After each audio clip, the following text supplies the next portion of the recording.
இப்போ நம்ம எப்படி முருங்கைக்கீரை சட்னி செய்யறதுன்னு பார்க்கலாம். எண்ணெய் ஊற்றிடுங்க.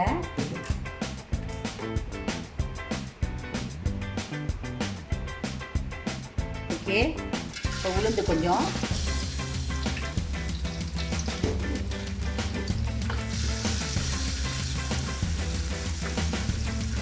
காஞ்ச மிளகா 3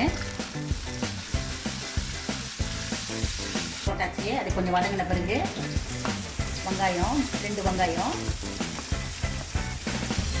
சின்ன வெங்காயம் இருந்தால் சின்ன வெங்காயம் சேர்த்துக்கோங்க, ரொம்ப ருசியாக இருக்கும்.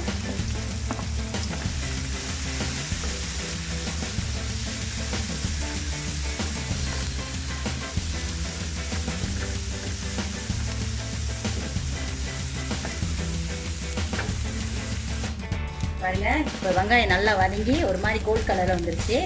ஒரு மாதிரி நல்லா வாசமாக இருக்குது. வெங்காயமும் வதங்கிருச்சு, மிளகாவும் வதங்கிருச்சு. இப்போ நம்ம பூண்டு வந்து ஒரு இது அப்படியே எடுத்துக்கிறோம். இஞ்சி வந்து ஒரு CM அதையும் எடுத்து இப்படி கொஞ்சம் லேசாக நசுக்கிட்டு அதையும் போட்டு வதக்குங்க. முழு பூண்டும் இஞ்சியும் நல்லா வதங்கிருச்சு. இப்போ நம்ம இதில் தக்காளி பழம் ஆட் பண்ணுறோம்.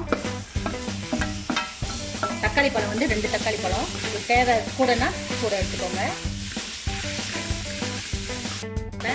இதில் 4 கொத்து கருப்பில் இதையும் போட்டுடணும்.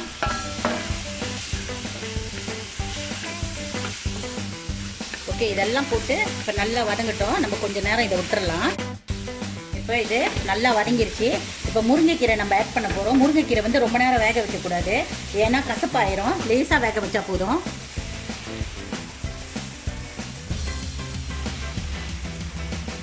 எந்த அளவுக்கு உங்களுக்கு தேவையோ அந்த அளவுக்கு போட்டுக்கோங்க.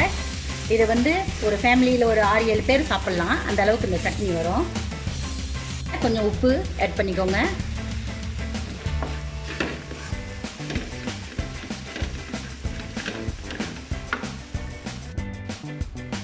பாருங்கள், இந்த அளவுக்கு புளி எடுத்துக்கிட்டால் போதும்.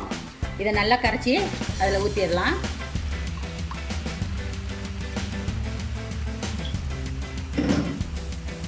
இந்த அளவுக்கு வெந்துருச்சு. இப்போ போதும், அரைச்சிடலாம்.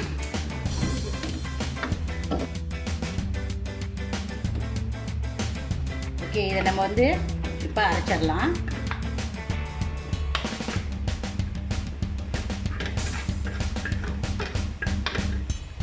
கரண்டி சீனி ஆட் பண்ணிக்கோங்க.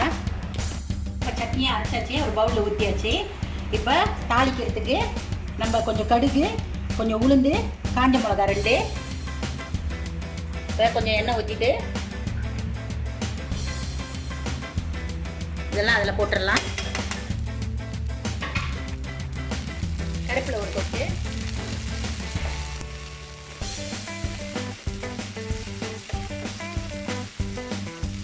இதை வந்து நம்ம தாளித்து இதில் ஊற்றிட வேண்டியதான். சட்னி அதில் ஊற்ற வேணாம், தாளித்து இந்த சட்னியில் ஊற்றிடணும்.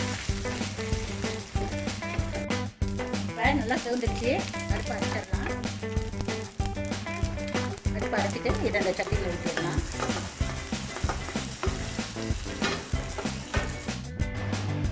சட்னி ரெடி ஆயிடுச்சு. இப்போ இந்த சட்னியை வந்து தோசை கூட, இட்லி கூட, சப்பாத்தி கூட, பூரி கூட, எதுக்கு கூட வேணாலும் சாப்பிடலாம். ரொம்ப ருசியாக இருக்கும். இந்த டிஷ்ஷை வீட்டில் நீங்கள் ட்ரை பண்ணி பாருங்கள். இந்த வீடியோ உங்களுக்கு பிடிச்சிருந்துச்சுன்னா LCSS